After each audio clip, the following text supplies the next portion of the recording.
Okay, so anyway, this is live, I guess, till the Wi-Fi goes out or some shit. So I'm out here at my apartment complex, and I'm just having fucking sorry, an update to the channel and shit. I'll walk this way. So first of all, shout out to my motherfucking boy, Yorkshire MGTOW. Sorry I haven't seen you in a while, or whatever. Sorry, not whatever. Dude, hope you're watching. We out here, we doing shit. God damn it. Sorry. Is that IKEA? Oh shit, 42. 42? It was the answer. The fucking the question to everything. Shout out to 42 right there. Yeah, play the jams right now. So, what have I been up to? Well, shit. Alright, some shit went down. I don't know how to explain this. Shit at the apartment.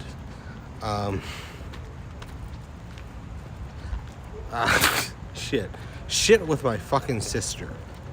I don't even know where to fucking look. God damn it, everybody's moving right now. Truman Show and shit.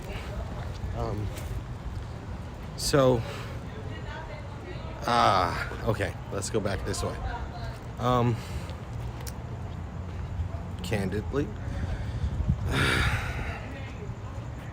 Okay. Just giving it to you guys straight. No fighting. My sister kind of fucked me over. So, like way back on Halloween, I want to say 2016. My dad died, you know? Ugh. So it was Halloween, it was the 31st, and I was working, and my brother called me, and you know, my sister didn't fucking call me, and she was just like, sorry, you know what, I don't mean to fuck off, I'm not drunk. It was a stump, but so my brother calls me, and he's like, oh dude, you know, ceasefire and all that, you know, dad's dead.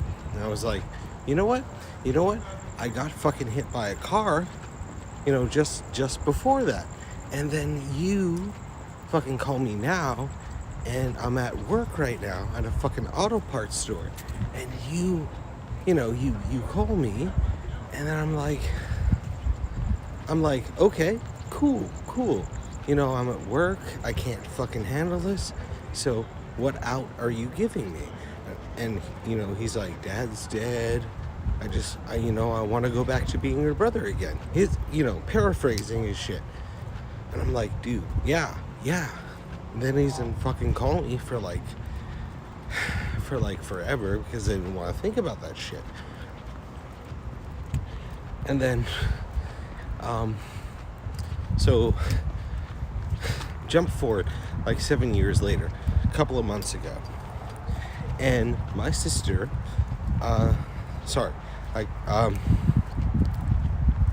shit happens at the apartment, and then I fucking, you know, finally get back in contact with my sister. So my brother was over a long time ago, and he leaves me. So then I finally get back in contact with my sister, because the VA calls my brother, and 42. Fuck off. Oh Jesus Christ. I'm sorry.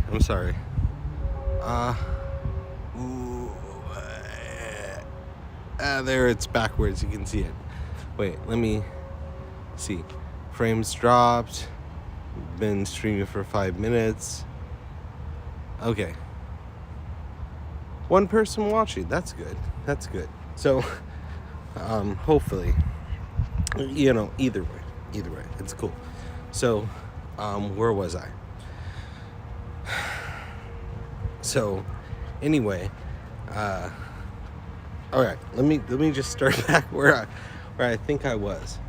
So stuff goes down at the apartment complex here, and my brother, my youngest brother, comes back, and I get him over here, and then, we have like problems, like, right? Because he's all sorry, he's all involved with drugs and shit, right? Not to denigrate him, because he's my little brother and I still love him. Shit. So what ends up happening is I finally get back in contact with my sister government. Like, even though he gave like 8 years in the fucking Marines, we don't give a fuck. He's gonna, we're gonna cut him off. So what ends up happening is they ask me, do you have any other family members that may be in contact with him? And I'm like, yeah. You know what? Fucking call my sister. I haven't talked to her in 7 years, but she would be the one you want to contact. And so I was like, hey, do you have my sister's number? And he's like, yeah, I got your sister's number. And I was like, cool. And so I got the number from the VA guy, and he's like, sorry, I got his number, or I got my sister's number. Then I fucking look, and guess what? She blocked my number, because I was like, oh, this is my sister's number, and she has two numbers, and hold on a second. One viewer, cool, thanks, dude, or ladies, bibs. So I finally contact my sister, and I don't know.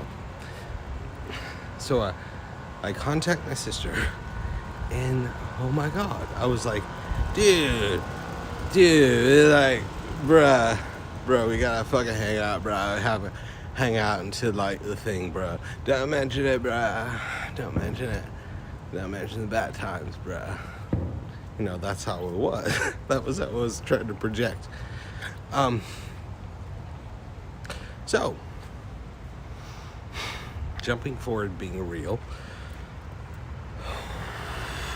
the last time my sister was over here, she kind of ripped me off for a bunch of shit, a bunch of stuff, just sentimental shit. Don't know how to fucking tell you guys this, but why the fuck would you steal or rip off your little brother's Megazord pin that he got from fucking Loot Crate or shit, right? Or a fucking Harry Potter Hermione wand, like, my sister's so emotionally manipulative that when she asked me for it, I was just like, oh, that belongs to somebody else. Oh, does it? Because it kind of just looks like it's yours. And I'm like, no. This is, I have a friend. She's a girl. She's kind of cute. And, that's hers. And how the fuck does she know if I actually meant it or not? Let alone who it may have been fucking connected to. And, she's like, oh, can I have it? Is this okay? And, sorry. And the reason And the reason why, like, the reason why I get so mad is because she was like, you know, putting shit in front of me. Because she came down here the last time to fucking put shit in front of me to like fucking steal it from me. And the reason why I say steal it from me is because it mirrors an incident that happened when I was a little boy. And this is back in middle school.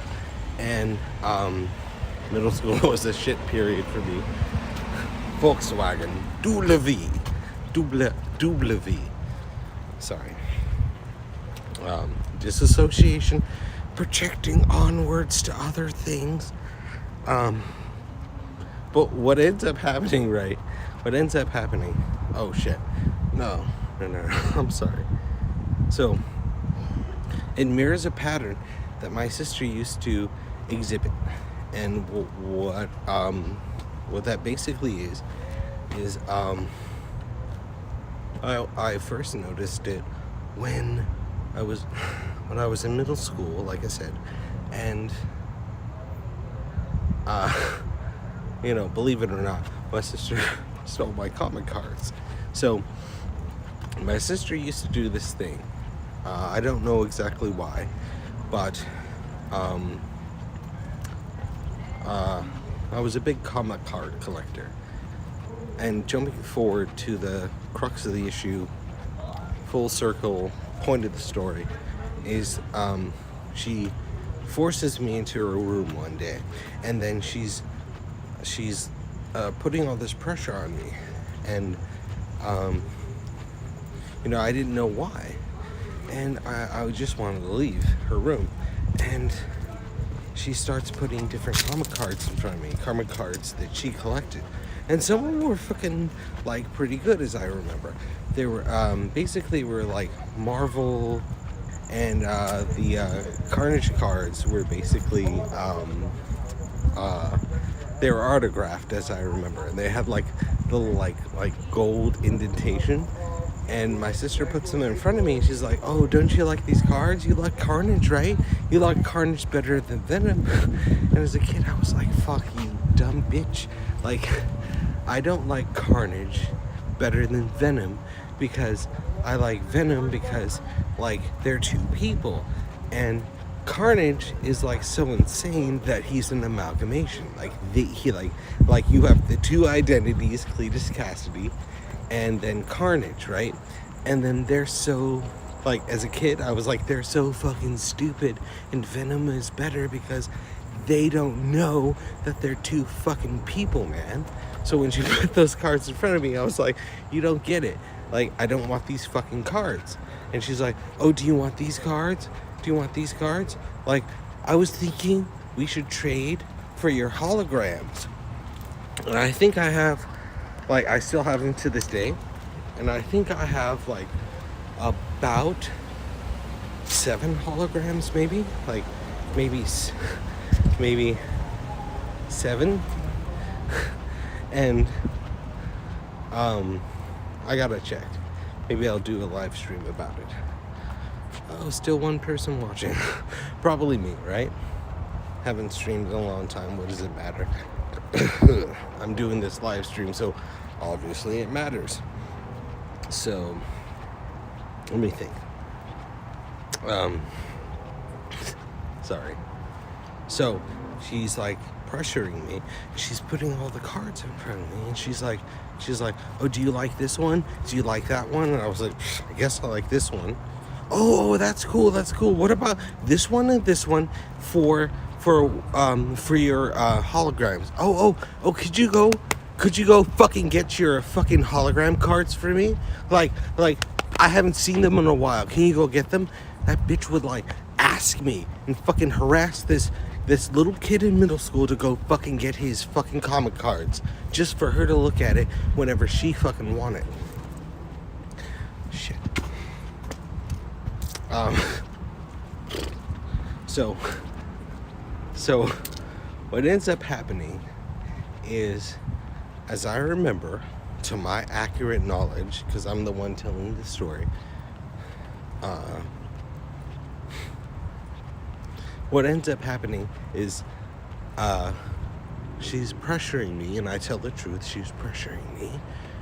And then I just like give up my fucking holograms, man. I fucking give them up, you know? You know, that's a big get a fuck off. That's a big bit of fucking guilt with people. People, when you give in and you feel bad about it, guess what? You feel bad because you shouldn't have given in. You feel terrible. So, what happened? I gave in. She took my holograms. Why did I give in? I gave in because a couple of weeks before, my sister was like, hey, I've got a bunch of doubles from my, I think it was either Marvel, I want to say it was Marvel Masterpiece, probably 95, because I know she had a whole 94 set, because she collected two. So, she sent me to school and was like, hey, can you like sell these for me, my doubles? So I was like, fuck yeah, you know what? I think I got the gift of gab around this place where everybody fucking hates me, throws chalk at me, and even the teachers treat me like shit because I was raised religious, and a motherfucker like atheistic fucking teacher named Terry, because we called all of our teachers by their first name in my middle school. Like, fuck that nigger. I drop the N-bomb right here, right now, here in my fucking apartment complex where I have the legal right to live. So, freedom of speech, who the fuck is gonna say against me? So, but with that, I make a retraction and apologize to anybody in the general audience, one or more people, whatever. So, anyway, the reason why I gave in is because I lost my sister's comic cards. You know, I had them in my backpack, trying to slang them to a few people, and next thing I know, after lunch, they were gone. There was, I used to have this little plastic box where I kept a bunch of pencils, calculator, you know, all of that basic bitch shit. And what ends up happening is, when I opened it up, my sister's comic cards were gone, and there was just the pencil in there, and I remember seeing like the pencil, and there was like just a little scribble at the top of it, and I never forget. I was just like, I didn't fucking scribble this. It looks like a Neanderthal scribbled this, and it was this. I know. You know what? Fuck the children. There was this nigga named Judah. I'm not going to describe him. That would be, you know, even though I'm black, white, and Native American, that would be a little racist of me. Or not racist of me, but definitely crossing the line in a way I don't want.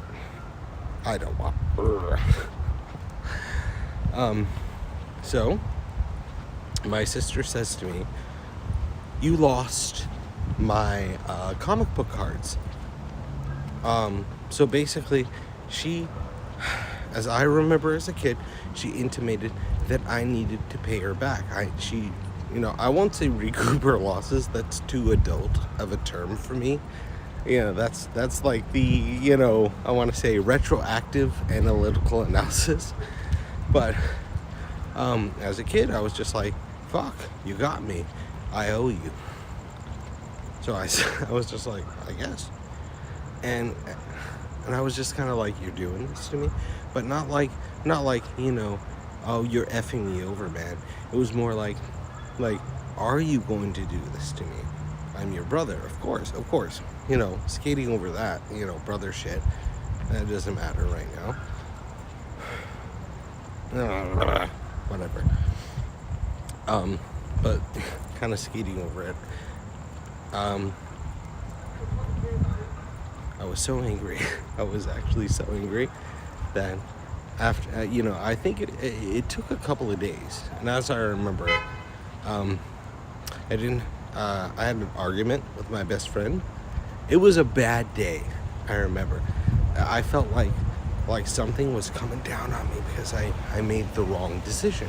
You know, um, giving in is not a, you know, I was, I guess I found myself that day or the next couple of days trying to figure out if I had done the right thing. You know, I was left with that void because, of course, I felt, and what had actually happened was I was bullied into, it. You know, why couldn't she let go of the money? She's 6 years older than me. How come she couldn't, if she really felt that bad about it, why did she need to corral me into a room and then try to put lesser comic cards that were not holograms in front of me so that she could trade? Why did she need to trade that night? Why did she need to do it under the cover of darkness? Sorry. Sorry, no stars out. You know that. You know the city lights. So anyway, what did I actually do? I get so mad. I get so mad at myself. I in one night stormed into her room and she was sound of sleep. And I was like, oh, I'm gonna get caught. And then after a couple of minutes, I was just like in this trance, and I was just like, nah. And I just kept going from there. And then I just grabbed all my fucking comic cards. I went into her book, and she's snoring, right? Oh, damn it. Sorry. Interestingly enough, she doesn't snore. That's just a little ancillary thing. But, damn it. Anyway, I swear to God, I'm gonna walk around this whole fucking apartment complex. I swear. Anyway, and I took him back. So, jumping forward, like 7-8 years later, I know it was about the fucking comic cards. So anyway, my comic cards are Flair Annual 95s. Yes, I'm old of a sort, but born in 1983. More updates to follow, but woo! Got them rice burners, boy.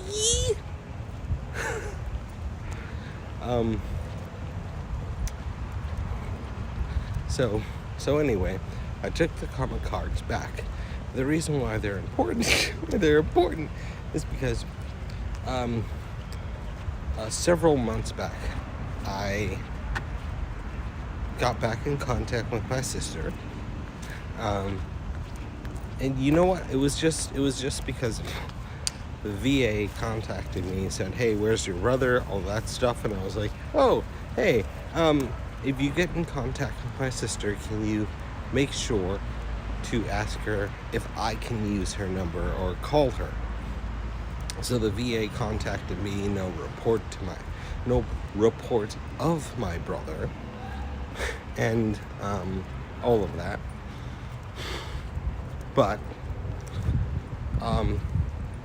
he said, "Oh yeah, your sister said you can contact her." I don't know why I'm doing an accent all of a sudden.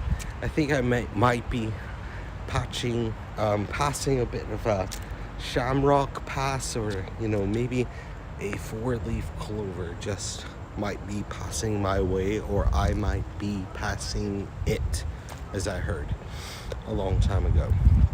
But so I call my sister, and she's asking me all these questions like, "How are you doing? Holy shit, did you talk to Aaron?" All of that stuff. And then next thing I know, we're doing dabs. Sorry. Hold on a second. Okay, so anyway, we're doing dabs. We're doing all that stuff. Drinking, catching up, reminiscing, all that kind of stuff.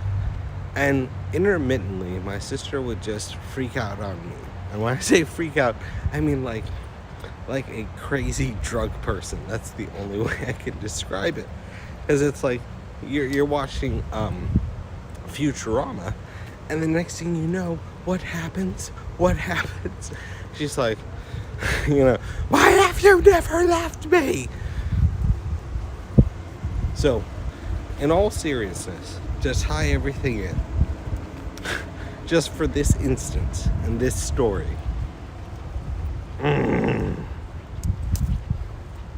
the reason why I mentioned my comic book cards, which I will show all ye, is because I made the mistake of showing them to my sister because she's over at my apartment here. Oh, you know what? Damn it. Okay. There we go. So, I make the mistake of bringing my sister here, and, she sees my comic book cards, and I was like, without skipping a beat. Oh, shit. Wait. Oh, sorry, I thought I stopped the live stream. Without skipping a beat, she sees my comic book cards, and without skipping a beat, me. I'm like, oh yeah, dude, do you remember these? Oh my god, remember we used to go down to comic card shop, and you used to pick comic cards for me. You used to grab all of them like greedy bitch, and then you'd be like, I'm gonna pick some for you. I'm gonna pick some for you, right? And my sister would do that. She'd grab all of the packs, shuffle them, and then give them to us. And then she would say, basically, and try to say in double entendretic language, that's a word or phrase or whatever, don't look it up. Double entendretic. Double entendre. So, she basically said, since I picked this pack for you, if you get any limited editions or holograms, it's because of me. It's because I'm responsible, because I basically shuffled them, and I shuffled them because I have psychic powers and I can pick them for you. See, I picked this for you. And guess what? You got a hologram. So it was definitely connected. So when I showed my sister those, my card set, and as I'm flipping through, she asks to see him, flips through, and then stops at my fucking holograms. And of course, I'm thinking to myself, holy shit. She didn't really show any reaction. She was kind of like, oh, this was cool. Oh, I remember this from the cartoon, right? I'm like, yeah, I remember the cartoon. Oh, you remember the guy? You remember the guy that we used to live next door to? Oh, yeah, Mr. McNeil. Oh, yeah, I remember your cartoonist. Remember how you used to draw stuff for him? You took something away from your brother because you used to draw stuff and then go over to him and bother this man that doesn't want you around. Okay, full disclosure, my sister never said that. But she used to ask me, like, why do you bother? Like, oh, why do you go over there so much? Like, he's a fucking Hanna-Barbera cartoonist. He knows how to fucking draw and sketch shit. I just want to glean some of this guy's knowledge. Fucking cars. Fucking neighbors. Sorry. Neighbors.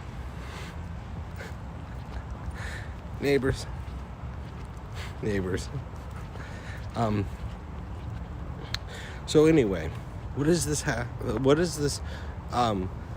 semi-quarter man, bear, pig, drunken rabbling have to do with this? Well, I know by loose association of my blurn that when my sister saw that, and with the prior disseminated knowledge, that this is probably my sister's vendetta, because she did spend a lot of time breaking my will so that I would come off the comic cards, because no matter how you slice it, she wanted those comic cards. She tried to trade me a bunch of ones, and when I as a little middle school boy was resistive, what did happen? She came up with some kind of cockamamie story that I see now as an adult but not as a boy, that you owe me. You lost my stuff, so you owe me monetary compensation. No fucking offense, but every time I broke my brother's toys, what did my dad do? He said, "Why did you break your brother's toy?" "It was an accident, Dad, I swear." "You're not lying to me, are you?" "No, Dad, no. Because there's a rule. If you don't lie, you don't get punished." "Okay, Dad, so you're not lying, just So, to bring things full circle, my sister came down to my apartment complex here, and she just started rifling through all of my things. And she kept asking me, "Oh, what's this? What's that? What's this? What's that?" And I was like, sis, why don't you sit down? I gotta go to work in a couple of hours. And then after that, I'll be back. And she's like, for some reason, she's acting drunk. But, I don't know why. So,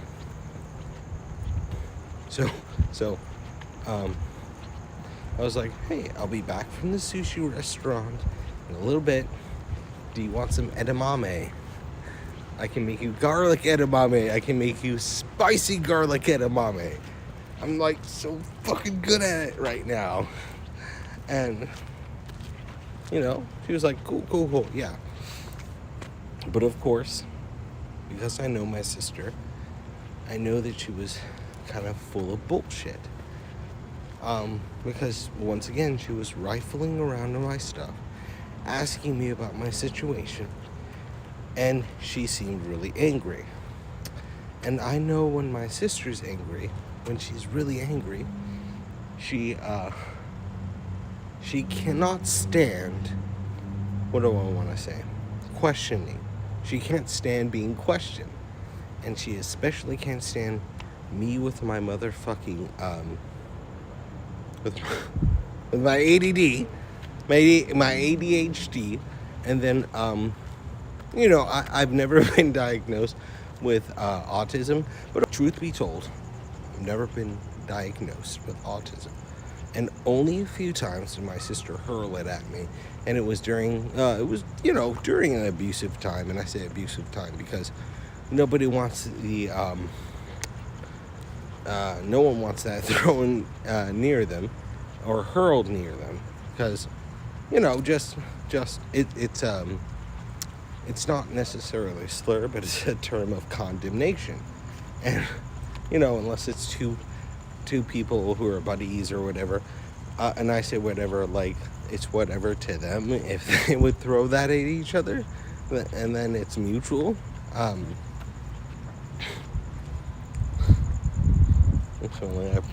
smelling barbecue. But then it's mutual, right?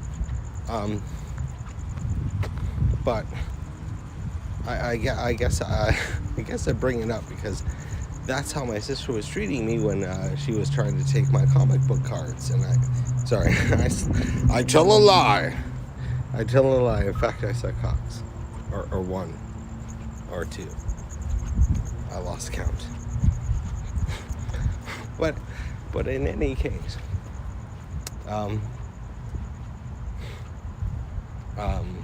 the reason why this matters again is because when she was here rifling through my stuff, she was using the exact same tactic, against me, and the tactic was the tactic basically was, I can't remember. The tactic was basically putting things in front of me and assessing whether I wanted it a lot or not, to then force me to let it go.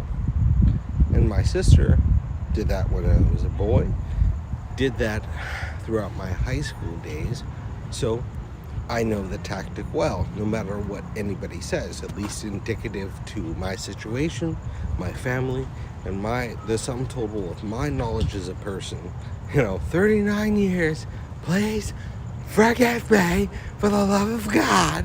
I might be knowing what I'm fucking talking about. But just in case I don't, I give a slight disclaimer. There it is. So she stole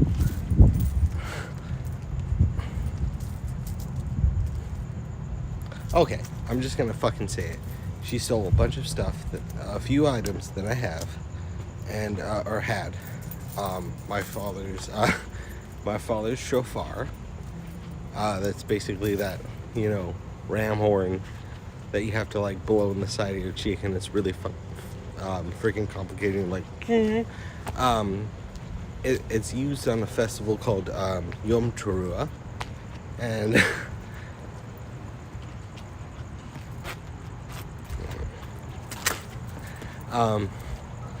basically, yeah. So she took that, and I don't know what the point of this right now is. And as I try to remember it, it's really difficult.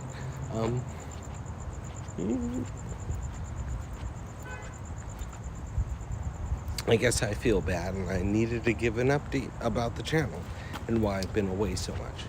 And it's because my sister really messed me over.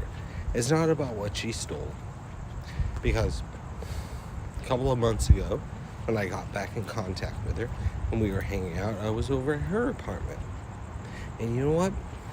To tell things straight, it was kind of fucked.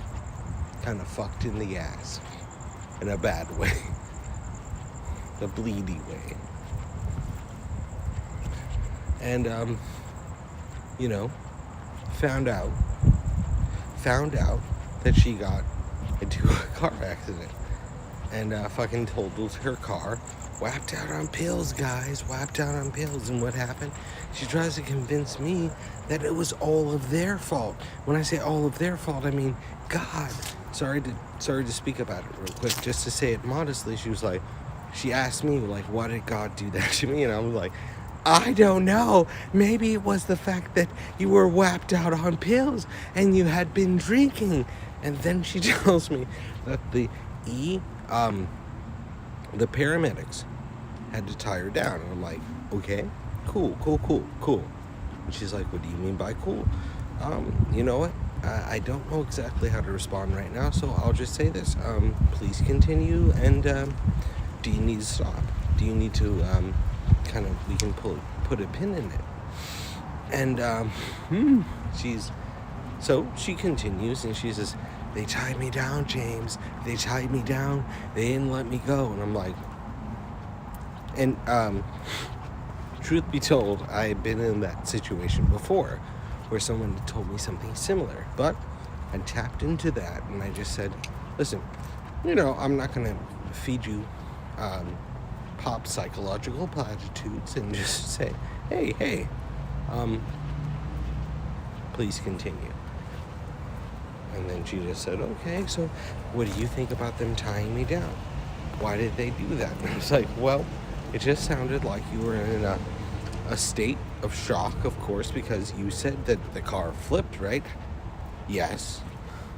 Okay, so you totaled the car, the car got totaled because of what? That's where I fucking peeled the wrong fucking banana again. Because she's like, she asked me, what do you mean by that? And then I just completely lost train of thought. I was like, get this shit out of here. She's getting really fucking angry. But to bring it full circle, where is it? Going to the old garage. The garage. the garage. The garage. Fucked up shit happened between me and my sister. I made sure that I forgave her as much as possible. I was over at her house. She had a bunch of kittens. And I thought, oh my god, my sister is a crazy fucking cat lady. Because, no joke, it was a fucking nightmare reconnecting with my sister. Besides, at the end of it, her, texting me, horrible bile about me and myself and telling me that it was my fault because my dad died. And I won't tell you about that necessarily right now or anything like that. But I guess I mention it because it was just terrible. It was like every bit of my sister's hatred in the modern day. I was just so hurtfully, completely cognizant of it that I was angry at myself because I was like, to not self-denigrate just for a little bit. I'm like, oh, you stupid bastard, why are you so smart? Why are you so picking up? Why are you picking up on stuff so easily and so much? And I'd never seen my sister just so both low down, hateful. Gift. This is a gift for you. This is a gift for you. What does happen? What does happen? She starts asking for that shit back. Or she'll happen upon you. No, sorry. She doesn't ask. What normally happens, if it's you and you're a family member and she really fucking hates you, you're not worth the manipulation. And what usually happens is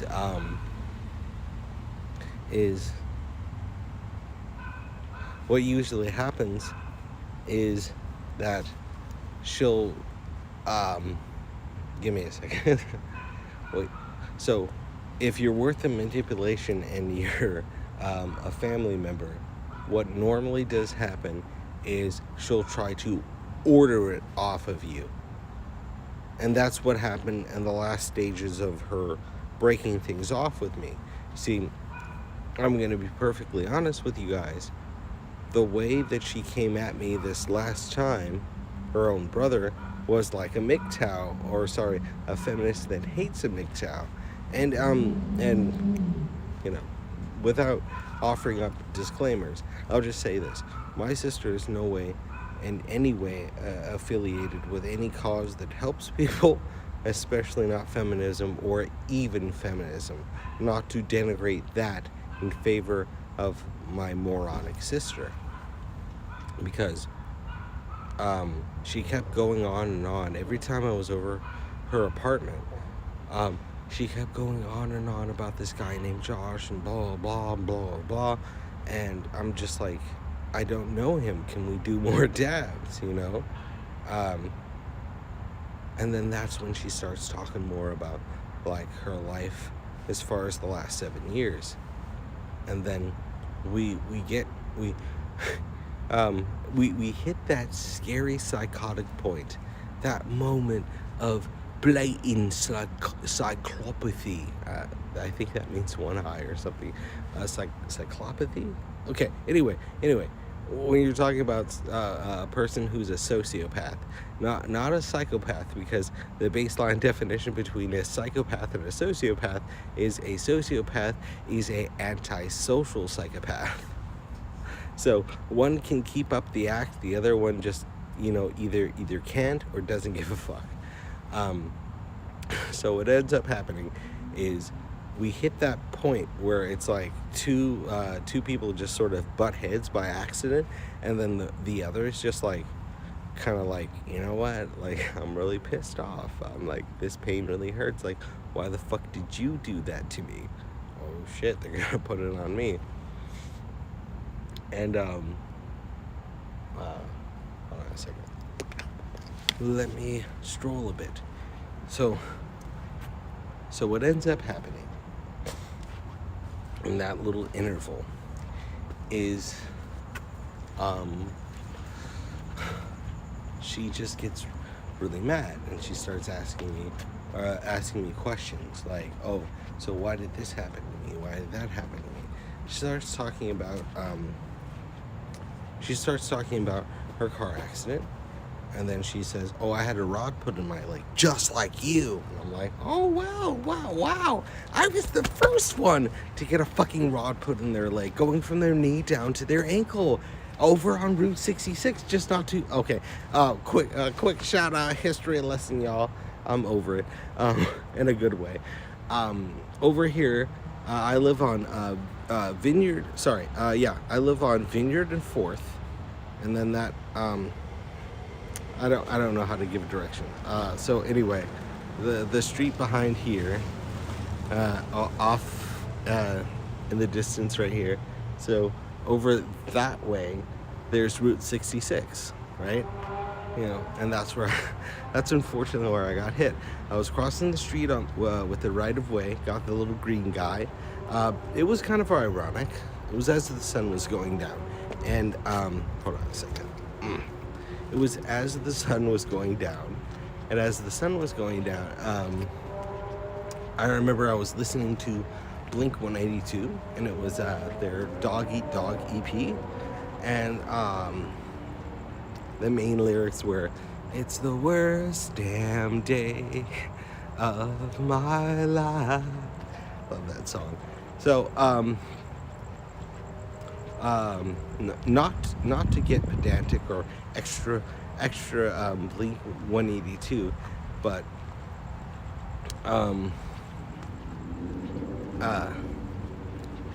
I was definitely thinking like, oh, this is a bit ironic. And then I pause it, and an ambulance rolls through the intersection, coming onwards, turning left. And I said, since my family had a fight, and I was only on that corner because when everybody was at each other's throats, I was just like, they were kind of like, well, what do you think, James? And I was like thinking, like, what the fuck is wrong with you people? I'm lowest on the totem pole. Why are you asking me? So, huddled up in my little turtle shell, and I said, you know what, guys? I'm gonna blow off some steam, and I'm just gonna go up the corner. Gonna go up to the corner, and I'm gonna just grab some stuff. I'm gonna grab some chicken strips, and as I was grabbing chicken strips, you know, went up the corner.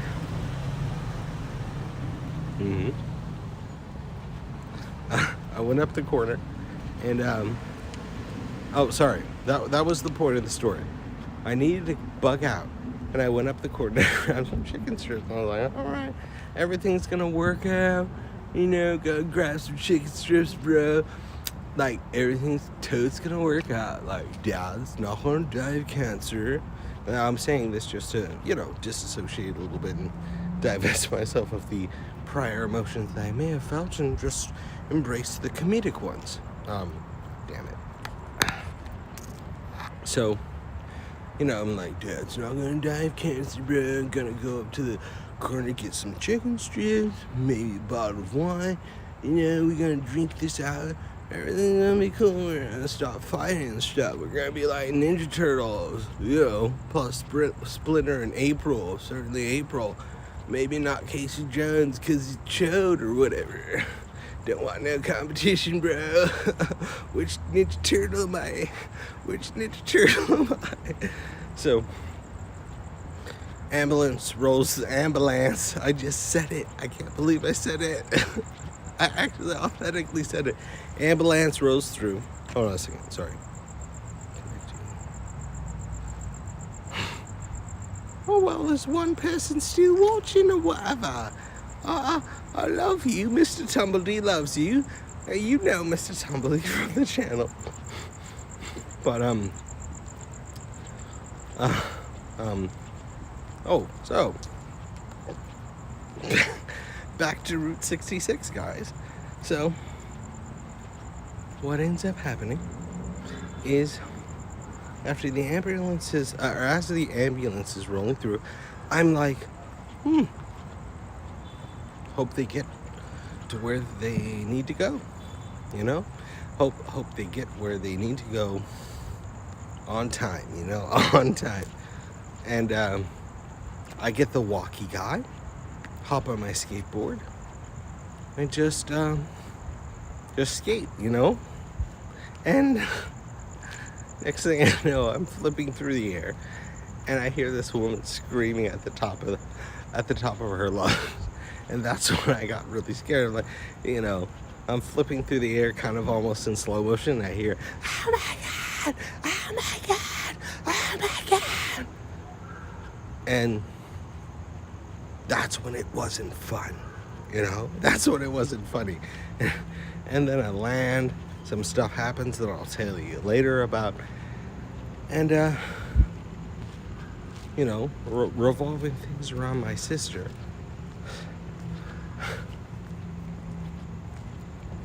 Damn it. I'm sorry. Sorry to the one person watching who's super awesome and really cool. What time is it? Let me see. Just at the turn, almost half to the turn of 9:55. Good numbers. Try to give this rambling or interminable rambling some kind of substance. It's just the idea that, that's kind of what's been eating Gilbert Grape, That's what's been eating Gilbert Grape or something. And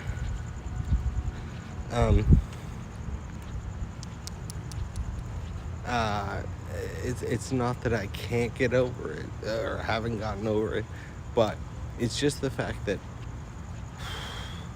all of the stuff that my sister revealed was an interesting eye-opener because it's just strange that my sister would tell me some of the most hurtful things those couple of days, but as a sting or a little jab back to me for different things, because when she saw my comic book cards, she's like, "Oh, do you remember mine?" I'm like, "Oh, of course I remember mine. You had that." But okay, let's back this train up and let's update the channel a little bit and just say, of course, I'm back, your boy Epiphanies, aka Funny McTow, aka rousing the haters and still finding myself in a state of approval. I guess that's why I brought this up, guys. My sister's a hater, my number one hater. Because how could your dad die? Just in all seriousness, your father passes. Your brother calls a ceasefire. You don't see him for 7 years. Then you finally get in contact with your sister and him. And then you're like, "Hey, I just want to see you guys again after 7 years." And then everything is welcoming. But then you see all of the same scary big sister, big uncle. Your uncle Remus. Sorry, your uncle Steven. My uncle's name's Steven. Sorry. Scary, bad. Don't come near me because heard things about you. Not saying things about you, but please keep your distance all the same, Unk. And that's what I got when the few times I was with my sister. I'm kind of looking at my older brother like, are you okay? I know the fever had affected you back then, but this is very scary. You're letting her exert a lot of control over you. And this isn't right. And, I guess what I want to say in seriousness, guys, almost an hour in, cutting out all the bullshit, bearing my soul, this has hurt me. This has hurt me because I said that I forgive my sister, and I didn't even need to say it, but she kept putting things in front of me, saying, "Why did God do this to me?" But it was the way she did it. not like she's coming to me for forgiveness, but it was more like you're gonna answer me why God did this to me. And then I remember it was like that every single time. Every single time I wanted to speak, it was a little bit like the Gestapo. If I wanted to speak sometimes, and she really wanted me to shut the hell up, she would forcibly tell me why. Why is that? So if I said like, oh, Mr. Ed is a horse. That's basic. Oh, really? Oh, really? Oh, really? Why is Mr. Ed a horse? Do you know? I guess you don't. You're not smart. So she was kind of doing a lot of that. All of the nights that days and nights that I had visited her. But besides that, lightening things a little bit, was it when I was working at this sushi restaurant, wasn't too bad. Brought my sister a lot of edamame, some garlic edamame, some spicy garlic edamame, spicy like that, spicy. Shout out to Djibouti Dubs. Oh, okay. So anyway, guys. I'm gonna try to stop rambling in my dysfunction and just try to answer why I am doing this live update. So I got something smoking on the barbecue right now. I barely smell it in the air. I guess I need to go reignite the fire or stoke it. Oh, there's a good spot. Let's sit in this spot. But anyway, I guess I have a need to speak to somebody about it and to try to validate my feelings, of course, and then say, you know what? It fucking sucks. My sister took a fucking Power Rangers Megazord pin from me, and I fucking love my pins, all of them. And, no matter what the reasoning is, it's fucked up. It's fucked to rip that off from somebody. But the worst part is that I had this cute, stupid little Harry Potter Hermione wand, and then she rips it off from me, and then she says, she called, like one of the last times we called, she said, oh, hey, I'll try to keep this straight, right? I was thinking, did you want the wand back? No. I said implicitly, I gave it to you as a gift, of course.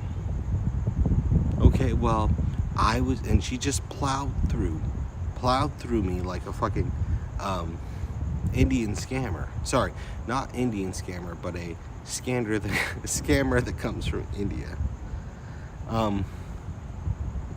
What ends up happening is she just plows through and says, oh, there's a picture of me as a little girl, and I want you to get it back from Mom. Call Mom, and then if you can get it back, then you can have the wand back. It's a fair trade. But what my sister never understands about me is that now, as an adult, because of my emotional quotient, I don't care. I either retreat into my turtle shell, or I hunker down and say, whatever it is that you want, I'm going to get behind my shield wall and just wait for you to come. I will keep asking you what it is that you want. What is my goal? If I feel panicked, if I feel backed into a corner, what I'm going to do naturally and logically is ask you what it is that you want and why because I need to quantify the reason why at any point I feel either terror or just any level of bother that would cause me to take note. So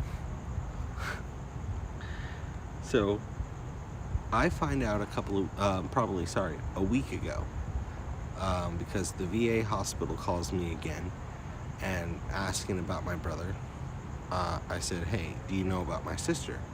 Because my sister texted me a bunch of crazy stuff, and when I say crazy stuff, I just don't feel emotionally up to snuff to share it in detail verbatim with anybody. So I guess what I'm saying is I cite emotional vulnerability to kind of swerve this a little bit. And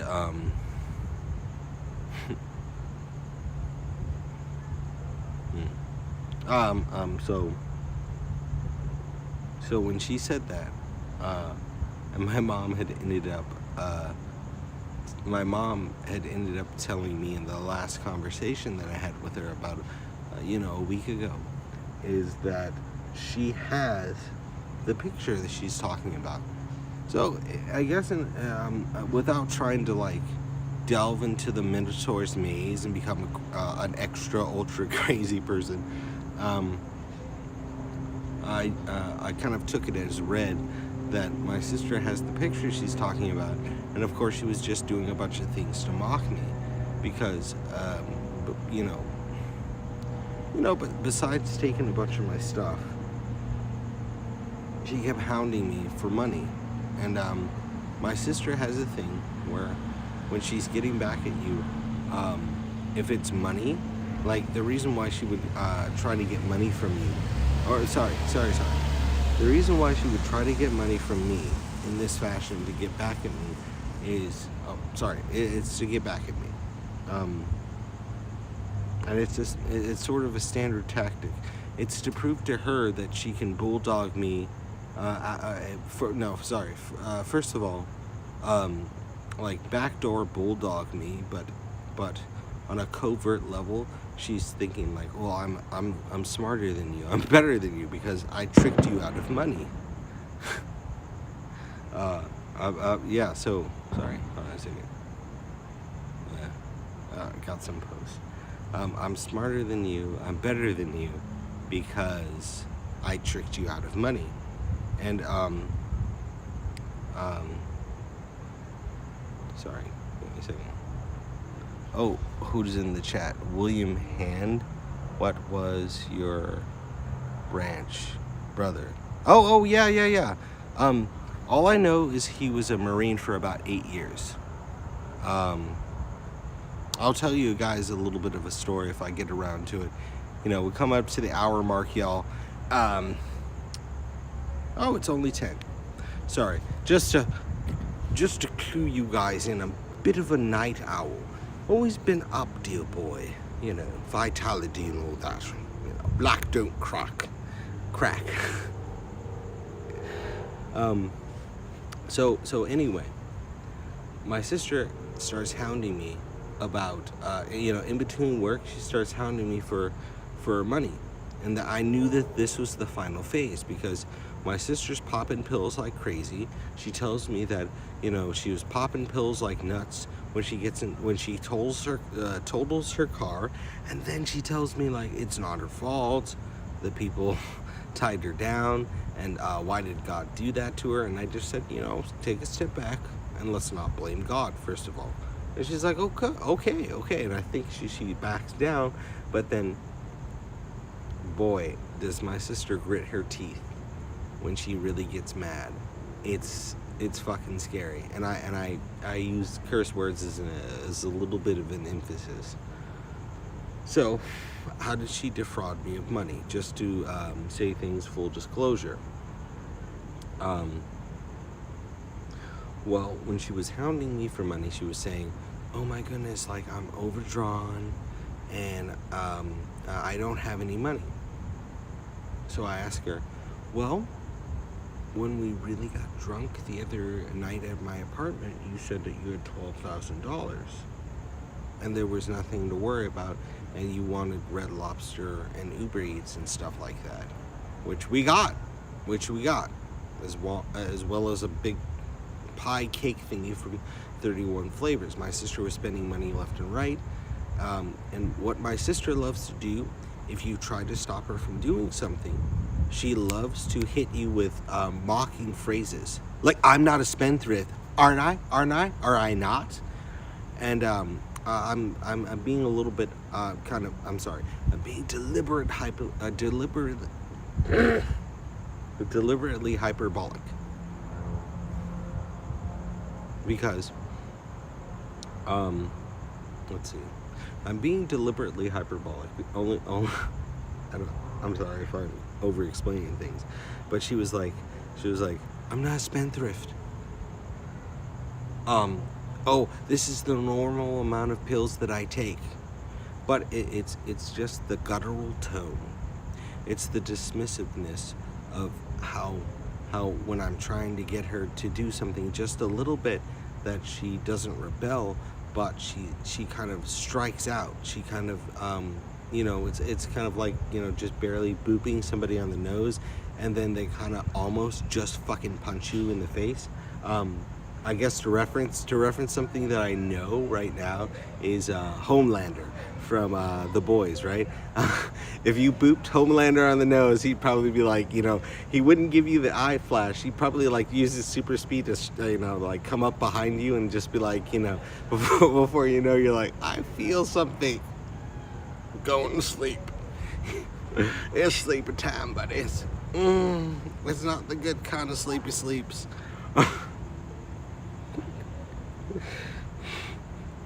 But that was a diversion.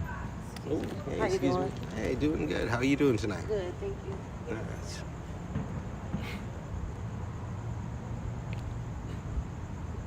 Nice. My neighbor. Circling back, just in all seriousness, she tells me that oh no, I'm overdrawn and stuff like that, and I just said, okay, cool. So you're gonna give me money, or or I'm really overdrawn? I'm like, cool, okay.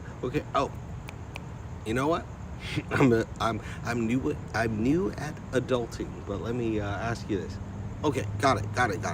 How much are you overdrawn? Wouldn't tell me the amount, not for shit. Then I ask her, okay, got it. Send me your send me your routing number and your account number so I can just bloop some money into your account. And then she said, okay, great. How much are you sending over? And I just said, well, can I do something real quick again? Not to reiterate things ad nauseum, but what is the amount so I don't put in the wrong amount? And then she says to me, you know what? You're really starting to fucking piss me off. Okay, I'll leave it right there. I'll put a pin in that and not go beyond that. But, we have words. I just said, I don't understand what you're saying. I already gave you $107 for your phone bill. And then she just answers like atypically.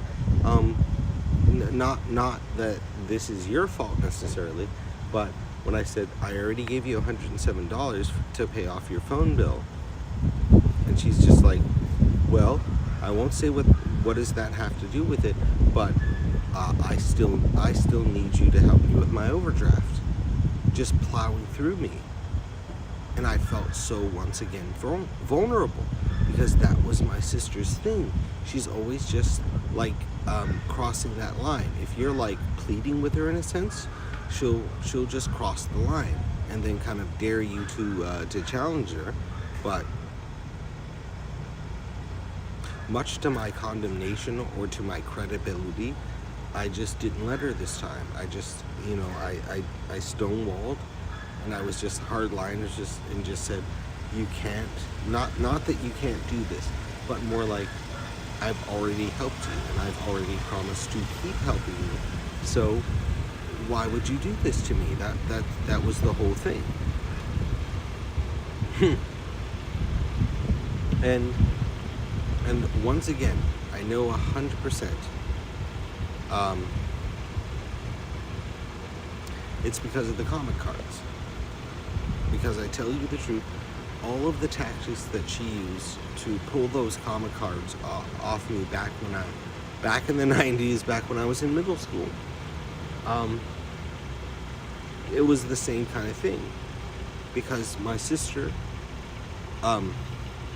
derives a good bit of pleasure and what she does to her brothers. When I was a little boy, and I'm talking about, fifth grade. Sorry, not fifth grade. Over here in America, when you're 5, that's when you enter preschool. I guess it's primary school, grammar school, something like that. Everywhere else or something. But I forgot the point of just even referencing that period of time. Oh, holy crap!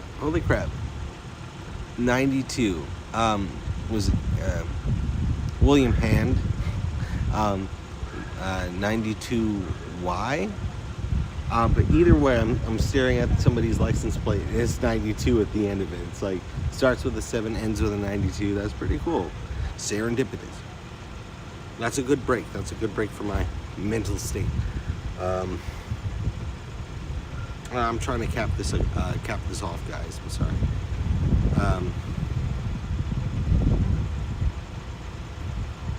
I'm trying to circle back to where I was originally.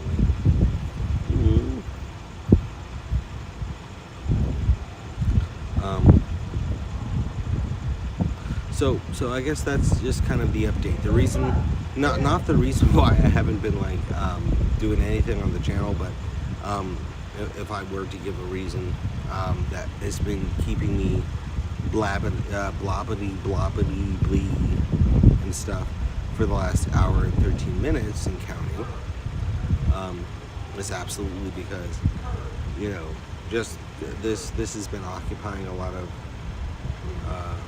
headspace, because when I called up my sister and she came over to my apartment, it wasn't at a good time to update everybody who saw my last couple of videos where there was the domestic disturbance. Not to talk too much shit about this guy, but he's out of here. Had to kick him out, and the only reason I had to kick him out is rent problems.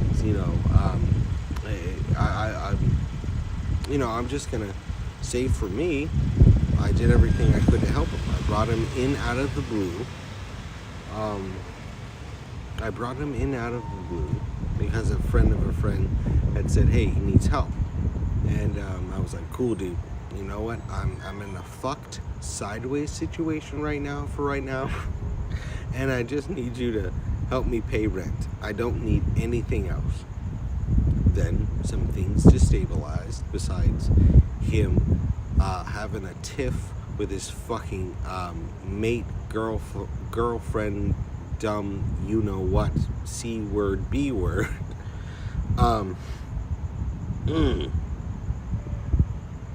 This idiot, just full effing disclosure, this idiot just goes to a fucking drug festival. When I say drugs, I mean illegal fucking illicit substances.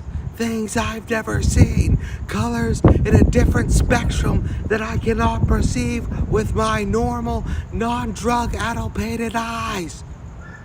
Thank you for that. Thank you for letting me do that rant. But nonetheless, he leaves. Like, he just lets his girlfriend park in my sanctioned parking space. There's a ticket on the car. I get in trouble. I get calls from the apartment complex. Thank goodness I don't anymore. That kind of stuff. Knock on wood, just in case.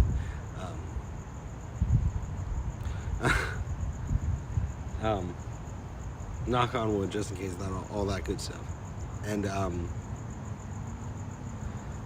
so anyway, we fly off the rails, and it's, I will definitely say, for my part, I was on the ball. Nothing's my fault. You know why? Because if you're trying to exert dominance against a person who has the legal right to be somewhere, and you are there, and you're trying to sling the schlong around and turn this place into a fucking sausage fest, no brainer. No. Story short, he says he's leaving unless I do this, that, or the other. And I'm like, dude, my sister's here. You can leave. It's cool. And he's just like, oh, here's the extra key. Delete my number, yeah. Which is like totes avi, dude, whatever. And my sister's just like, oh, did I go overboard? Do you think? Did I do you, I'm paraphrasing. Do you think I cursed too much? I'm just like, you have, and no joke. I was just like, my dear sister, you have a delicate and eloquent touch. Sometimes there are many that are not acquainted with the understated state of your ferocity. They see it as you are. Emotional set was, did I go overboard? I'm just sitting there like, I am 11 years old again, and you are forcing me to go to the store for you out in South Central off of Crenshaw, West 106th Street. I am freaking out. Because that's the emotional state my sister generally would put me in. So I guess this whole drunken rambling or half drunken rambling, as I reiterate for like the umpteenth time, is just getting things off my chest, updating my channel, that kind of stuff.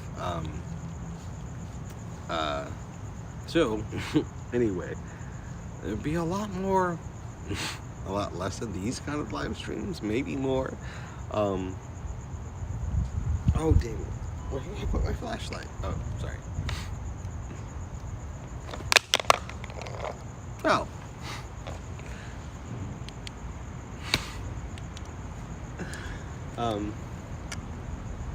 Sorry. I get very distracted very easily.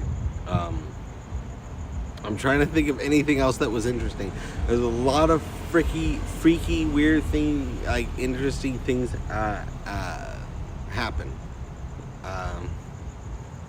Good and bad.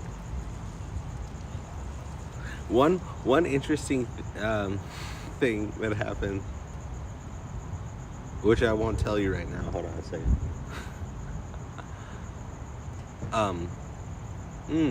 I'm so sorry. I'm trying to think of something to kind of close this out. I'm finding this very extremely cathartic, and I'm trying to think of a joke I thought of the other day. I think you guys have heard it. I think everybody on the channel. I think I posted it. It's what do you call a seal that can't swim? An imbecile. Ow! I sorry. Ow, my butt hurts. Where did I put this? Oh no! Oh no! Oh no! Oh no! Oh dear! Oh dear! Oh dear! Oh. So, damn it.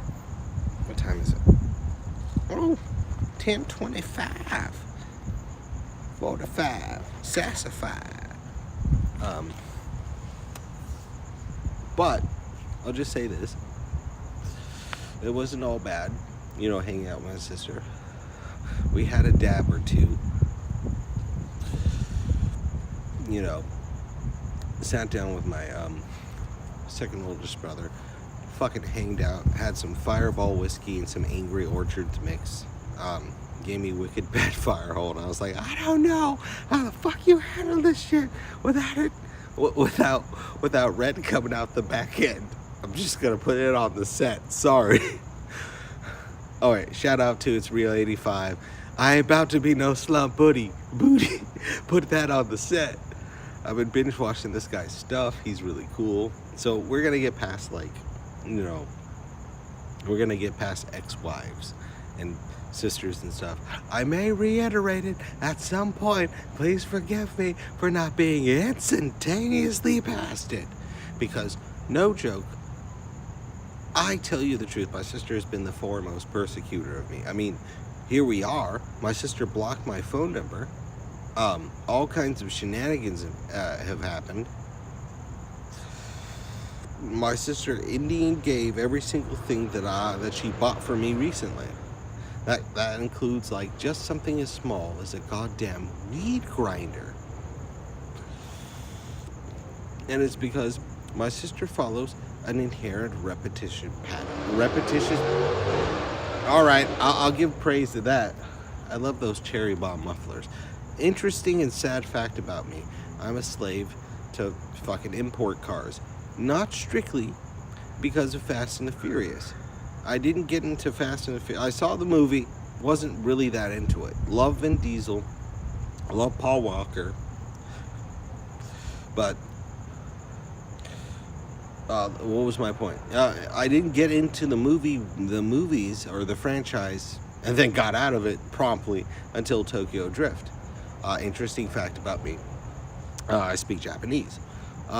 Not perfectly fluent. Got a full disclosure of that shit, but that's a bit of the Bangalore belly right there, folks. Sorry about that. Fireworks are going off, sulfurs in the air, despite. So, anyways, oh damn it, I've lost my point.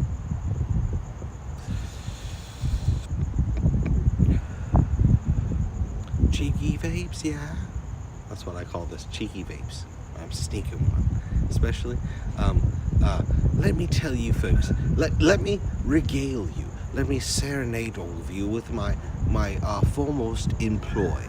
Favorite job right now is working at this sushi restaurant just outside of the Ontario Mills called the Tokyo Wako. There are about 5 of them in California where I live. What am I trying to say? One is in my hometown of Pasadena, and the one I work at is in Ontario. So if you look up the Ontario Mills, I live just on the other side of the freeway from that. You can do the calculations. No, I'm not going to give you my address. Oddly enough, not to bring condemnation or evil or the number of 20 or judgment on myself, but I don't want to get swatted in all severity, and I won't say anything past that because superstitious me, definitely. But I love that fucking job. I love making fucking edamame. Ever since I learned how to make it, I just love every single time. I work as a line cook, and I just love it. I love the routine. Every I want to say every like 3rd week, we make a big ass pot of what we call like just broth. We take like all of the trimmings from the steak. We take big all of the chicken skin, a few big pieces of chicken, not too many pieces with bones, because then that's hard to strain out. Basically, giant pot, put all of these ingredients, all of the tap-on chefs, because I work at a tap-on restaurants, basically Benihana style. And unfortunately, they drew me in by saying, you're gonna get $16 an hour starting off, and then you're gonna make like 18, and we're gonna train you to be a tap-on chef. So I was kind of like, well, when I punch in, it says line cook. Oh, that'll change. Don't worry. So in 3 months, you're gonna get your raise, and you're gonna get your chef's jacket. Never got my fucking chef's jacket. Never got my fucking raise. But the only thing that keeps me there, some of the people. My homie named Rafa. He's pretty cool. That's short for Raphael. I'm always like, Rafa! And I try not to do that thing that people hate, that's like so 90s, and be like, Rafa! Making copies, even though we work at a Japanese sushi restaurant. And, let me think. But besides that, let me tell you about the edamame. So we have 3 kinds of edamame. We have truffle butter edamame, and we use this Italian truffle oil, and we only can use like this tiny little fractionated cap. It's like, don't go over the cap. Hey, don't go over the cap. Don't use more than one, because that's too expensive. So there's this whole delicious process. I have the whole routine seamless. It doesn't matter what I have to do. The minute somebody's like, oh hey, we need this or that, I'm like, got it covered, to say the least. Whether it's making rice, oh god damn it, I love making the rice. I love the process. Wash it out 2 times, but I wash it out 3 times. I love the process of swirling the rice, just beforehand, cleansing my hands, getting the soap just the right amount on it.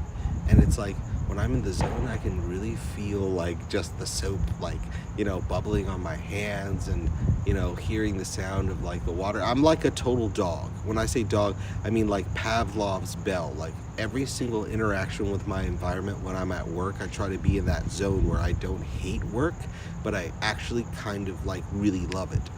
And everything that I do is just something that I love. So when I'm making the edamame, best edamame that I make, that people request the sauce, is spicy garlic. So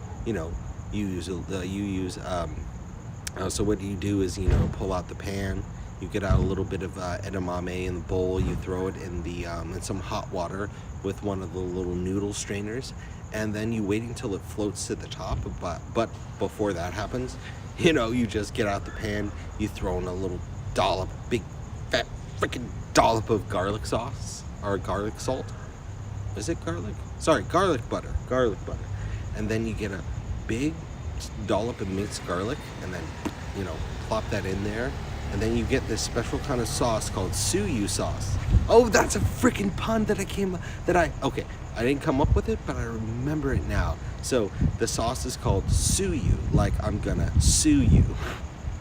That's it. That's the whole thing. And then you wait and you swirl it around in a circular pattern until it pulls really nicely. And then you swash the butter around, keeping it on the fire just enough, because as it starts to burn off, there's just going to be like the garlic butter and like the burnt suyu sauce. So you don't want to you want to ratio it between when most of the edamame starts to float in the steamed water, and then when it just starts to really, really bubble, the sauce. And then when it really, really starts to bubble, you grab your thing of sriracha and you swirl that around, and you just thicken it up. And then it's like when it really starts to bubble, it just thickens up into a sauce naturally, of course. And get a little, and then when it really starts to thicken up, you just grab the strainer, strain it out a little bit. It doesn't matter if a little water hits the stove, making that sound, like throw it in the pan, grab the tongs from since you're standing in front of like an oven, a stove, or a stove with an oven on it, there's always some tongs down if you prep things properly. If the dishwashers did their job, they've only got one job, right? Just saying. Grab it, swish it around, just gently, letting it all caramelize all at the same time, where it coats the edamame. Grab a bowl, and then just gently rake it all in, and then that's for somebody. I don't get to see those people. Now, needless to say, working fast food for like 10 years, like just general fast food, it kind of wears you out on the countenance and the audience of people. But aside from that, working as a line cook, just being in the back in the kitchen, not having to have that kind of interaction with people that can kind of turn unfortunate at times, it's fine. So I really like being in the back of the kitchen and just saying, this is enough. Make the food, put it up there on the little heaty thingy, and then fuck off, god damn it. I get to ring that little bell. I remember the first day that I started working there, the first thing I did was, there are 2 bells, and the first thing I did was clean the bell. I was like, the little bell, I like this little bell. Cleaned it up, shined it up real nicely, like a little weirdo, like a little weirdo. And it was just bing. It was really nice. It's really nice. The first time was really nice. And besides that, making miso soup, making sure the rice is made, making sure all the soup is ratioed correctly. I remember the first couple of weeks, I was, everybody's like, "Hey, the soup's coming out really salty," but I learned how to like ratio everything correctly. Even though they kind of explained it only to me like once or twice, but I was just like, I got this. Favorite thing though, so basically as a line cook, I cook all of the appetizers. Favorite thing to cook, my favorite thing to freaking cook is beef sashimi. So what you do is you get this little grill thingy, you put it on the open flames on the stove, you get out you go over to the chef's area, the tap-on chef's area, and they have like a special little fridge where they keep all the stuff that they prepped, and you get a New York strip steak. Now, interesting thing about the cut, with the way they cut it, is New York strip steak is really freaking thin. You basically need to flame kiss that, but they always cut it like I want to say like this thick, like literally this thick, literally, not ironically. It's that thick, and what you do is you put it on what you do is you salt it, you pepper it just a little bit, you throw it on the grill, you let it go and let it get like a really good color where it's gets the grill marks and all that stuff, that Subway shit. But I love fucking Subway. Sorry. Then you cut it up as thin as you can get it. And guys, I'm a freaking like ultra mega super wizard with how I can cut it now. And I even got it cut it at an angle, got it perfectly on the plate with a little bit of seaweed that you can only get at restaurants like ours, a little bit of these 3 pickled carrots that are really good that I'm not allowed to sneak into, along with the oh my god, I just remember something. For some reason it's really strange. Oh, that's right. So we've been as we've been prepping at work, we've gotten a lot of strange inventory. So one of the things I got to look after is prepping all the salad for the hostess. What was it? Yeah, salad, mushrooms, and onions also for the soup that I also prep. But anyway, there's been like 2 things, like 2 mint plants, and I'm like, when the hell do we need mint? And then I go up to the bar area and I'm looking and I'm like, there's already a fresh thing of like mint put aside, bought from like an Albertsons or the Aldi's or something. So anyway, I get this strange instinct to just grab a bit of it and and I was just like, oh, this is like the olden days where he's like, Lord comes down, he's like eating a feast and whatnot with the king, and grabs a bit of mint, and they're like, would be Lord like some mint? I would. Let me beat you a couple of times for offering it to me. Right, good mint. Refreshing to the palate as well as other things. So I've gotten a lot of strange amount of mint, like fresh mint in my diet, and I don't know why. And don't know why I noted that so heavily. But aside from that, job at the restaurant's pretty fucking chill and copacetic and shit. The only thing I can kind of note is that recently we had this really cool old guy named Ha, and unfortunately he quit recently, but it was like one of those old school style like quitty thingy, like controversies or something. Basically, long story short, the restaurant manager confronts him about this, says you're lazy, that kind of stuff, and basically, I don't know the whole story, but they both went incendiary on each other. Or at least Ha, the tap-on chef, went off on him, and he's just standing there. He's like, "Really, you think that? You really think that?" And I'm just like, "I'm just gonna go back to work. This is good. We're not getting any orders, guys. I'm just gonna practice." It was just terribly awkward, because I like the guy for the most part. A lot of people, he had this really interesting ritual that I didn't completely understand. When I say don't understand, everybody else not everybody else, but a few people were just like, that's weird. And I was just like, that is very weird. I don't know how to give commentary on that. So as I was washing out the rice, usually, like sometimes when he would be working, like when it got all really thick and milky, that's why you have to rinse it 3 times. It got all thick and milky, and he would just dip his hand in and just. And I'm like,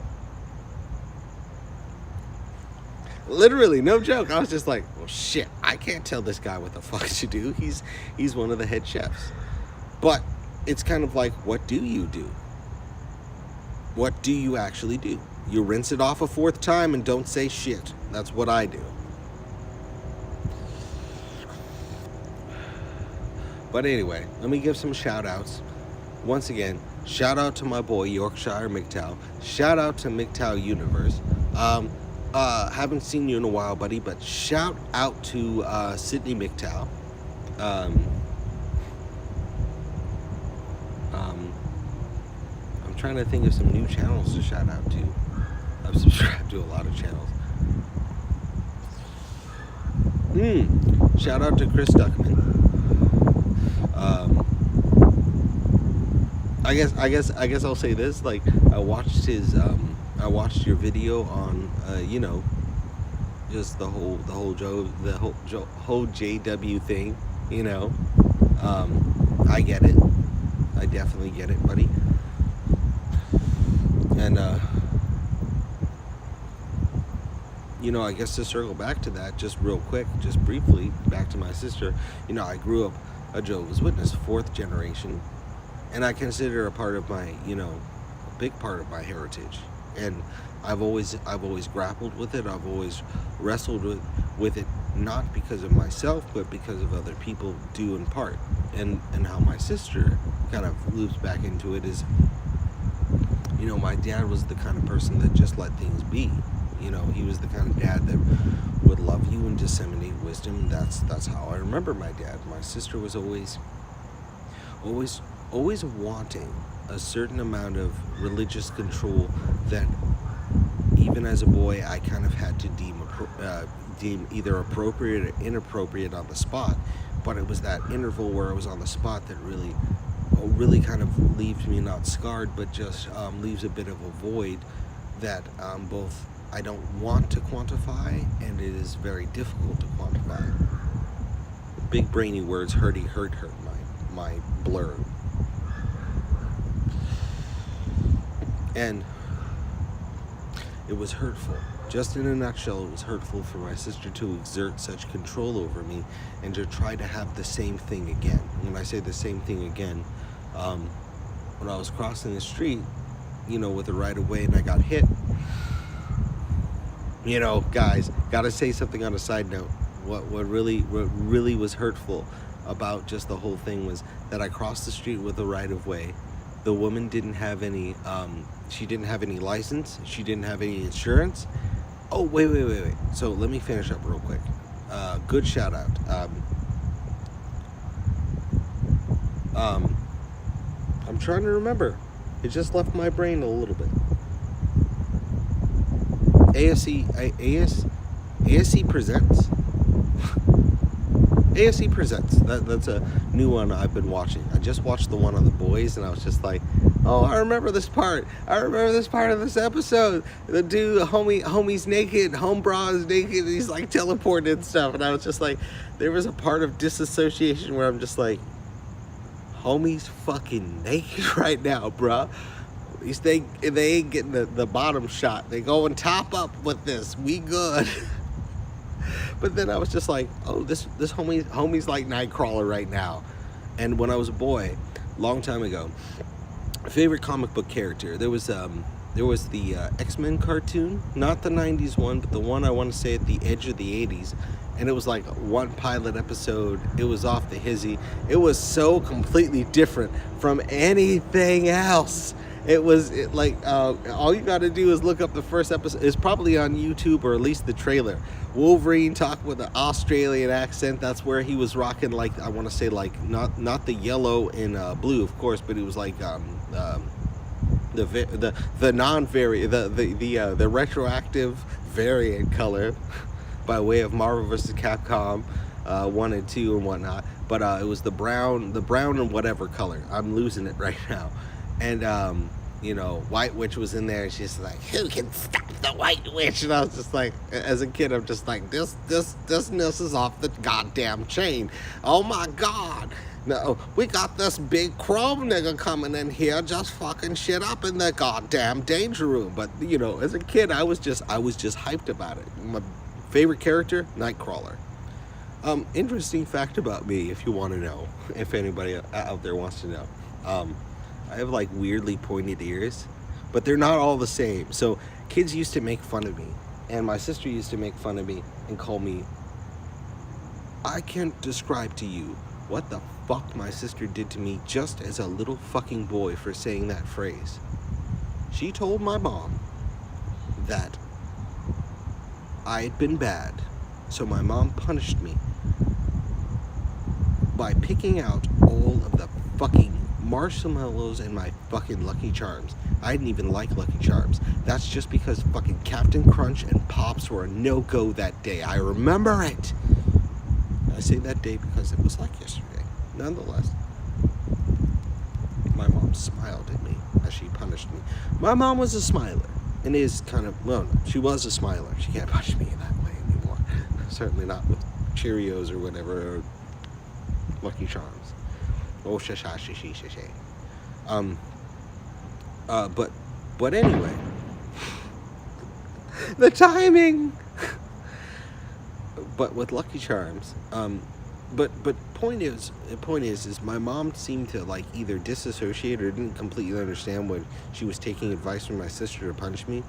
She just seemed to derive a strange amount of enjoyment because my mom kind of saw it as not punishing me, but kind of poking a little fun at me, I guess.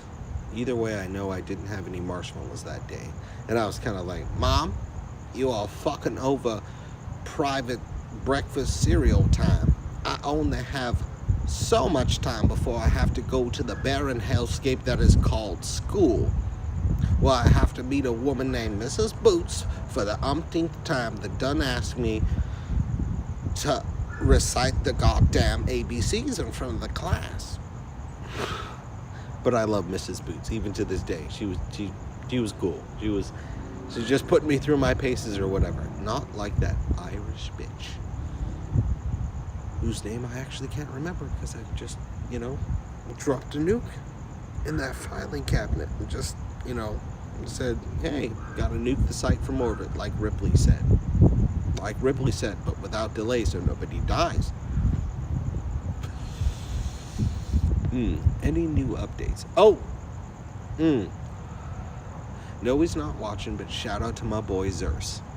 Zers here. Wish you were here, buddy. But anyway, shout out to my boy Zers. Been watching a lot of, once again, It's For Real 83. It's For Real 83. I was watching your, what was it? Damn it, what was that? The one with the boxing where you on champion mode. It's still on champion mode. I love how he was like, they say I ain't knocking nobody out, cuh. They say I ain't knocking nobody out. Get the respirator on his bitch ass. Where am I at, mommy? Mama? My newborn baby know you slum, boy.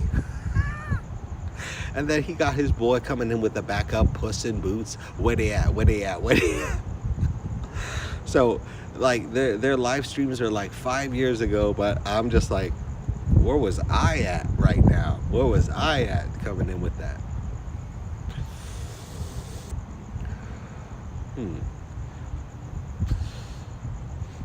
So, I'm smelling a faint smell of barbecue. But I do not want to leave such pleasant company of one or two. I'll say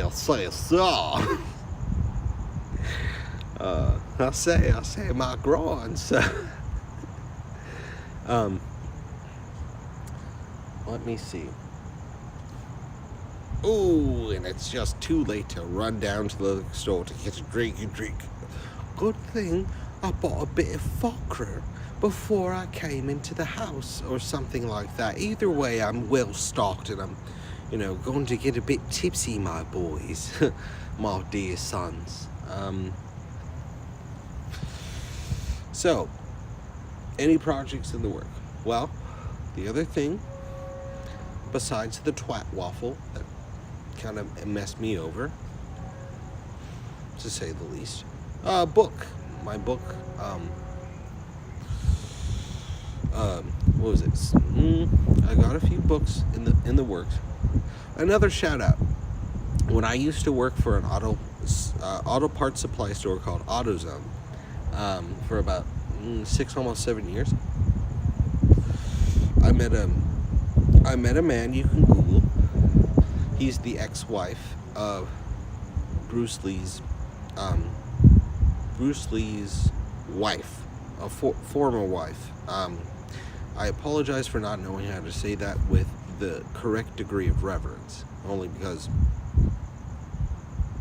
it comes out the way it comes out. Anyway, this guy is a professional writer, 9th degree Kimbo slice, Kempo master, and I was like, "You pretty cool, dude. So you know the martial arts?" And then he was just like, "Oh well, I'm 9th degree Kempo," and I'm like, "Then you the master." And he's like, "Well, what are you?" And I'm like, "Well, shit, I fucked around with shit, but please don't. For the love of God, don't come at me that way, or no, don't come at me sideways, bruh, because you'll murk me. You 9th degree, I recognize in the skill." So he's like, "What are you though?" Okay, he didn't say it black, not like I would, or kind of, but either way, I was just like, I ain't nobody, sir. Just green belt in Kung Fu Sansuit, and then purple belt in freaking Shotokan. Now I'm proud of Shotokan. Let me be proud of that purple belt. Done earned the purple belt. Done earned the extra stripes that done come with it. I peaked at purple, y'all. I'm sorry. I didn't get into the fights in the streets. This was after Crenshaw, niggas. I'm trying to tell you. Oh, but anyway. No, I don't want to talk about that. Sorry. But besides that, the book's going good, and getting a lot of artwork done with it. Artwork is really important to me. Oh, well, you know what? That's a interesting thing I want to talk about.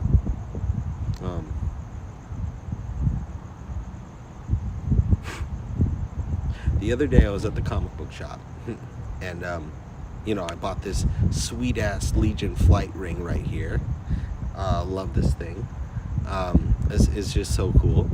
I think it was like $1.50 or $1.25. I was just like, they got all of them. Like in my local comic book shop, I'm like, they got all of them. They got all of the Green Lantern Spectrum rings, and Green Lantern's my favorite comic book character since like way back in the day. And I used to live next door to a Hanna-Barbera cartoonist. I mean, he worked for a lot of stuff. He was always telling me about what shows were still running, what shows were getting canceled. He used to have an article in the back of this one magazine he used to give me called Daryl's Soapbox, and his name was Daryl McNeil. And every single time I think of his last name, I think of that Futurama episode where they were watching like the how they make the knockoff or the equivalent of Ally McBeal, and they're like, "We want McNeil," instead of Ally McBeal, and I was just like, "Oh, it's just like Mr. McNeely." I used to harass that guy endlessly, not for shit, but I just wanted to like ask him anything and everything about comic books, and he would just tell me fucking everything. And he would tell me without a lie, he loved Rush Limbaugh, and he was just like, Rush Limbaugh's my hero, and anytime he didn't like a new fucking comic book character, he'd fucking tell me. And that's the way it fucking was, people. Like, he was the guy, and when he gave ruling, you were just like, hey, you know what? I can see his perspective, because he'd always communicated it. communicated it. One of the characters that he fucking hated, two characters I'll give you. Two characters he fucking hated was Scarlet Spider-Man, and I was just like, he's so street, dude. He's got like the freaking webbing cartridge packs on his legs and on his arms, and that was that era, dude. That was that era where it was like they just had like the unnecessary ammo belt thingy, and he fucking hated it. Oh my god. And what was the second one? Oh, Superboy. So, Death and Return of Superman, classic. You had, I think it was John Henry Irons. He was, that was the first time we saw John Henry Irons, where it was an Iron Man suit. And I was just like, this is a fucking Iron Man suit, but this shit is DC, And, John Henry Irons, big black man, just talking about, got the bigger hammer gonna hit y'all niggas. Freaking, oh no. Oh, sweet Pippi Longstocking, my redheaded goddess. I grew up in the 80s or something. But it was Superboy. So sorry. Let me go through the set. Put that on the set. Let me go through the set. We might be right or wrong, but if you're thinking of Clown and the Violator, yeah, that shit blew my fucking mind. My mom went into a fucking trance. She was just like, it's the 7th level of cards. And I'm just kind of like, why the fuck does this shit matter so much? Because as a kid, I'm just like, looking at this shit, I'm just like, it's just a comic book card, Mom. It's a comic book. But nonetheless, I ripped it up, just like my mom had asked me. I regret it now, only because of the value of the card. But I do have other things that he gave me. But the most valuable thing that I lost was an entire almanac of all of his collective works. This is before he unfortunately passed. He gave it to me as a gift. Then my sister's like, that's not fair. She demanded from this man a second one. And then she had me go over there, and I don't know how I articulated it to him, but he gave me another one and said, okay, fine, this is for your little brother. You and basically your brother William and your brother Aaron can share this one. I was like, okay, but this one's for you. Fuck yeah. Now my sister always tells it like, this one was yours and William's. This one was Aaron's singularly. And I'm like, why the fuck would he do that, you dumb bitch? So, my ferocity and anger is born out of the fact that when I was over at my sister's house, back in 2019, when COVID was on, I text my sister. This is before she blocked my number on that phone. I asked her about the fucking book because I just learned that he had passed in 2016, I remember.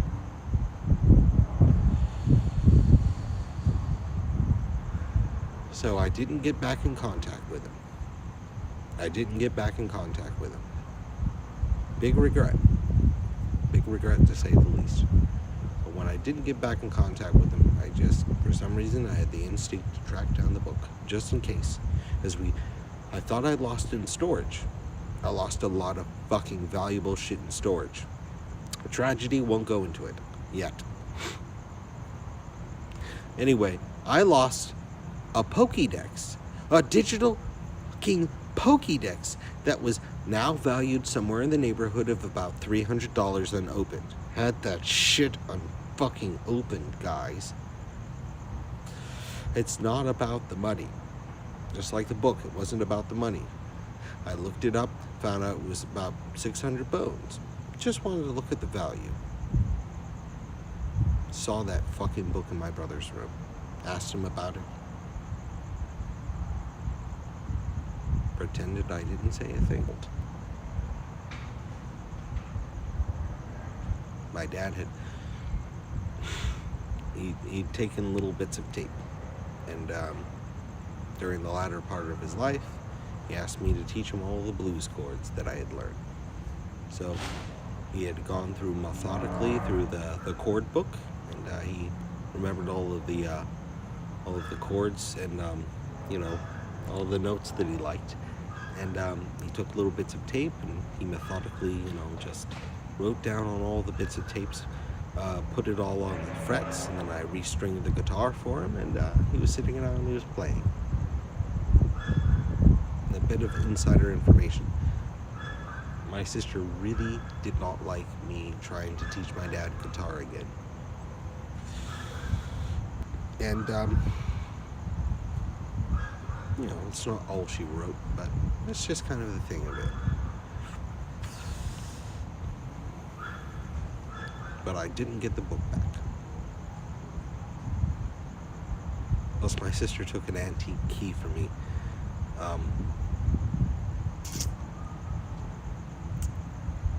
The only other thing I'm going to say is that she wanted this ring right here. Sorry, let me adjust it just a little bit. There we go. This ring right here on my ring finger. Let me adjust that one too. Ow! Damn it. Sorry. Get Charlie close to my ass here. But, you know, this ring right here, she just seemed fixated, just like she was, kind of like how she was like on the cards. She did this thing with her hand. She's like, you know, first she says she needed it back, and I was just kind of like, what do you mean you need it back? You bought this for me. She's like, give it to me.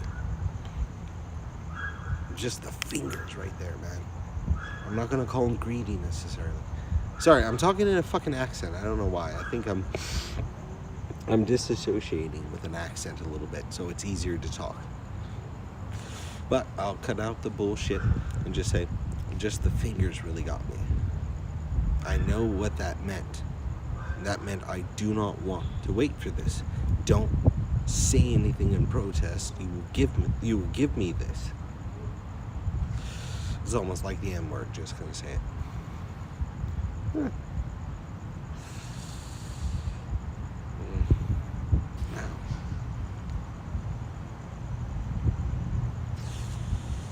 But I guess that's kind of the update, guys. That's what's been eating Gilbert grape.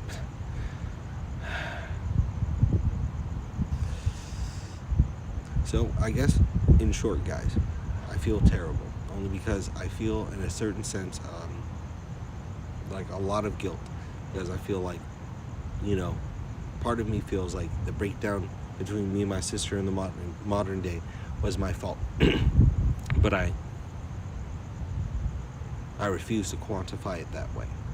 But the knee-jerk reaction is that, of course, it's my fault.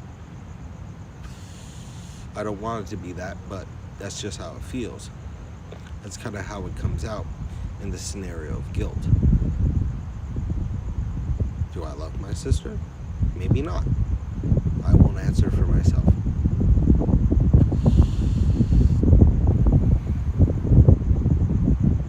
But all I know is I miss my damn wand.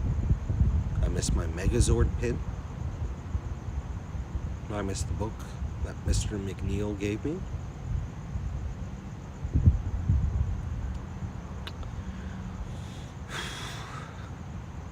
I miss how it was just before.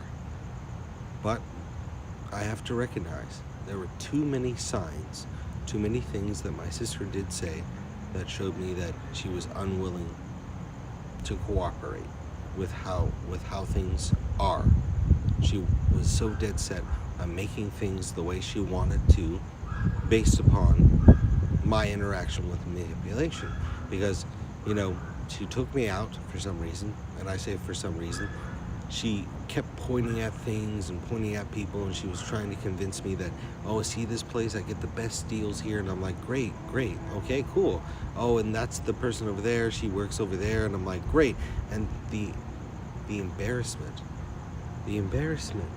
of just watching those people as she's introducing me to them, and then they're looking at her, they're looking at me, and you know what I'm talking about. It was horrifying. It was horrifying to see my sister in this state, and then nobody just taking me aside and saying, is your sister okay? It was just allowing her to be in this strange, um, hurtful delusion, as I saw it or as I see it. And maybe I was supposed to say something, but for fuck's sakes, I did. Try to get her to throttle back on all that she was doing, and there was not only not any let up, but she was just angry at me because I was trying to just not stop her, but calm her down from what she was, the rage state that she was in.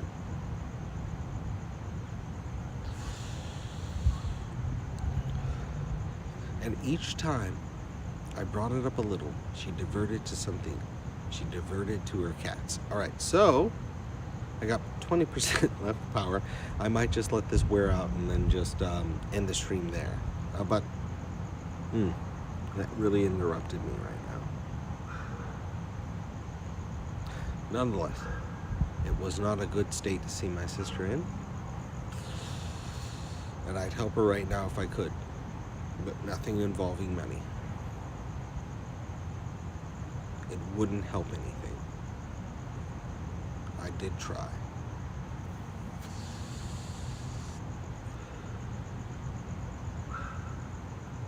But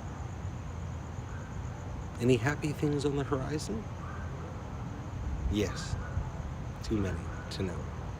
Too many personal things to know. Barbecue is one of them. You know what? I think I'm going to do one more round around the apartment complex today, or tonight, and we'll end it there. So let's go in this direction. So, aside from that,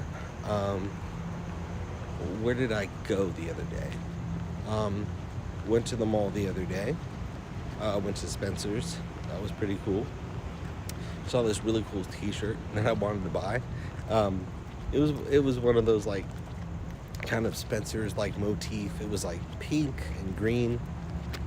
It reminded me of a Hookups t-shirt. In fact, I said, oh shit, that's like a Hookups t-shirt. And if you don't know Hookups in the world of skateboarding, Hookups is basically, it was known for having like big fun titty anime girls on the front of it, and that was also like, that was always really cool because it's like, oh man, I'm gonna get this anime girl. Dude, my parents are gonna fucking freak. They're gonna grab me for like a month and not let me skate for like a month or something. And so it was sort of like, I guess in modern day vernacular, it would be an edgelord board. It's it's something that you get to piss off your parents. If you didn't get Hookups necessarily, you got World Industries, and in the world of skateboarding, interesting thing. I skateboarded all throughout high school, got pretty popular. Got sponsored for a little while just by a local shop called Utility Board Shop. A month or two sponsorship. Got a lot of good boards. Didn't get any shoe deals because, if you went amateur, it's like you got sponsored, but then you go AM. You get shoes. You get at least 2 boards every month. You get a pro model, any one you want, and then you get the shop board. So the shop board would go like this. If you were sponsored, you got 1 board a month. But if they liked you and you skated really fucking good, they give you at least 2 or 3 boards a month. And the reason why is because, depending on how good you are, don't snap your boards. You snap your boards, they'll give you another one, but don't snap it again. If you snap another board, you fucking suck. Or it's not that you fucking suck, it's just, in my particular case, knowing how I skate, I can't skate an 8-point anything. If it's anything bigger than a 7.75, I'll snap it. Because when I bust a tray flip, tray flip is basically a 360 flip. Bust that, I always land in the middle, snap that miss. So that's how I learned. And then I had to skate with thinner boards, but I noticed that I could bust better tricks with it, like bust better ground tricks and box tricks. Fuck, I love box tricks. Hit it up with a 50-50, just pop shove it out, front side shove it out, hit it to see if I could kickflip to, I think my best one on the box was probably like kickflip no slide, revert out, all that good stuff, right? Y'all don't know nothing about that. But, talking about skateboarding, hookup boards, edgelord boards and stuff. I forget what I was saying, but, glory days, still skating. That's another interesting thing about me.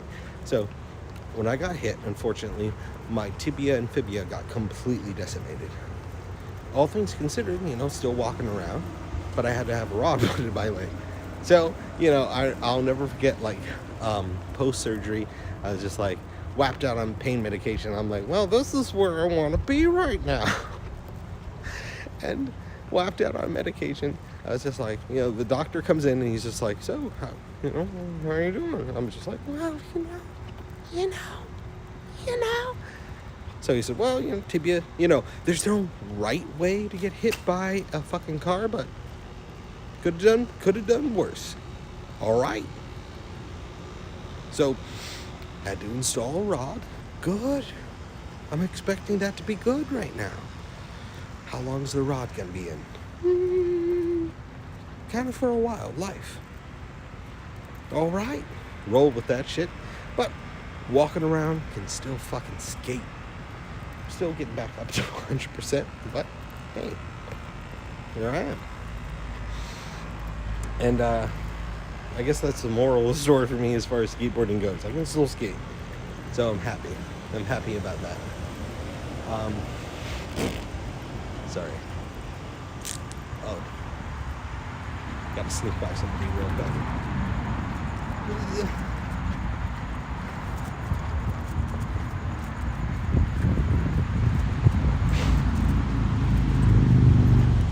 I wish the Del Taco or the Taco Bell was open. We got one across the street from each other. And I've worked at both. Not over there, but just one over there. It was adjacent. Got free food. It was pretty cool. Power bowls aren't too bad. Shoot. Almost got it in the live stream. So anyway, guys. Just thank you for letting me ramble. Updating you just a little bit. And sorry for the last 6 months, but needless to say, it hasn't been too gravy with the last, bit of recent events. Because I'll tell you the honest truth. It was just really weird having my sister, in a sense, come down on me. Texting me horrible things that I never really heard. And most of it was because of MGTOW. And I'm like, cool, whatever, whatever your perception is. I've already confronted most of those issues and deconstructed them for myself.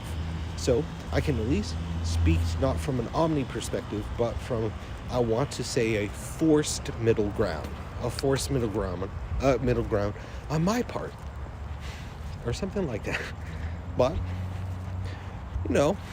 sometimes, people just aren't hearing you on FM. And that's all right. But when it's not all right, when is it all right? Who's telling you when communicating that to you accurately? Certainly not the person in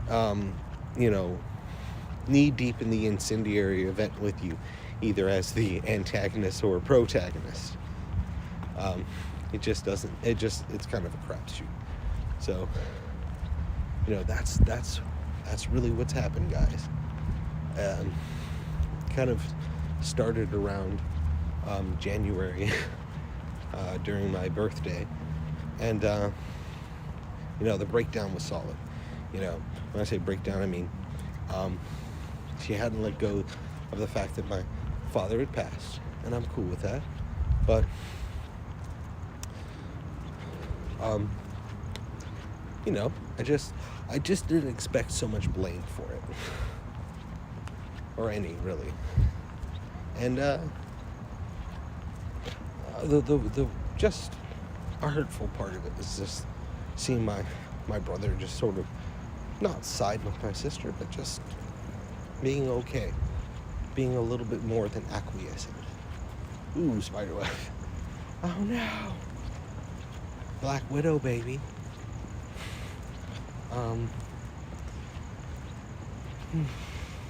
Mm. Oh, sorry. I think I hit my walking goal. Yeah. Cheers. Cheers, mates. But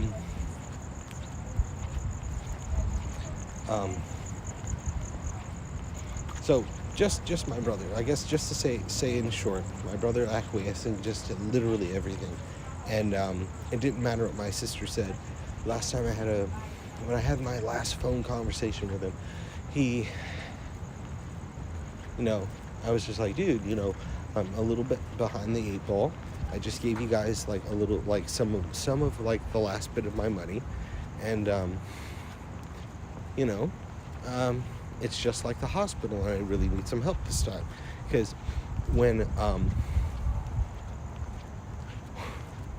I was in the hospital, my sister comes up to me, and this is one of a few instances. Interestingly enough, when I was going to just way up the corner, I was going to an Albertsons, and I got hit. When I got hit, I was going there to get some chicken strips, and no joke, when I saw my sister again, she asked me to go get her chicken strips. Sorry. Damn it. When I saw my sister again, she asked me to go get her some chicken strips. And that really hurt me, because when I was in the hospital, and I opened it up, I pulled it out, I looked up at her, and the smile. There was just a smile, I'll say that. If you want to fill in the blanks, that would be nice of you. That would be nice of you. Chicken wings. So then I look at my brother. In the modern day, I was just like, oh, hey, William, you know the territory a little better than me. Can you go get some wings? I don't know why, but he ignored me. So, did I get the chicken wings? No, I did not. I invited her to go get those with me. And then, deli was closed, nothing fried. So I said, so she seemed disappointed, and she said, oh darn, we can't get any chicken wings, too bad. So I said, all right, you know what I got? I got this for you. I've become quite the chef with things I love and know to cook. So what I made was some curry. So I said, we're gonna get all the fresh ingredients, and I'm gonna make it fresh. I'm gonna make it completely fresh from scratch, every single thing. And I know how to do it. And, I said, we're gonna get the pork, we're gonna, and you can cut it up with me, we can cook just like old times. Was not having that shit. So I just cooked it. And I enjoyed cooking every single second of it. And it came out perfect. But as we were coming back, we both had a couple of drinks, not too bad. And strangely enough, we were outside of this church, and then she just almost collapses, and I have to catch her. My sister's kind of heavy. And she almost falls over, and I catch her, and then she throws up, and I was just like, okay, cool, we'll just chill out here for a second. And then we were probably like 1 or 2 blocks, probably like 3 maybe, from my sister's place, and she says, oh, I can't move or something, call an Uber. And I was just like, well, we're almost there, we're just almost there, and I'll cook, and I'll cook everything. Like, all we gotta do is exert ourselves just a little bit more. And she just says nothing, waits a little bit, and then goes, did you call? And I just said, no, I'm not gonna. For some crazy fucking reason, I was like, they won't let me. But, to my memory, to my more accurate memory, in a way, was, no. when she tries it again, she goes, you know, are you gonna call? Oh, my watch is going off. Oh, damn it. So, anyway, guys, thank you for this deeply cathartic live stream. Maybe closed-ended, one-ended, that kind of stuff. But once again, gotta apologize for not being on the set so much. You know, just out here trying to continually stick the landing and the everyday and that kind of stuff. Abhorring the exterior, trying to, you know, all that stuff. But just to put a pin in it, almost up to my apartment. MGTOW stuff. My sister came at me sideways and she was trying to prove that she could like deconstruct me and destroy me through feminism, because that was all the talking points, but none of that fucking. So anyway, guys, I'm here at my apartment. Coming back, gotta try to get some work done, and yeah, so I'll see you guys later. And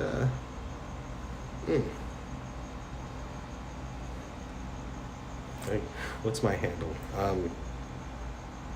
Bacon salad and pixie sticks, guys.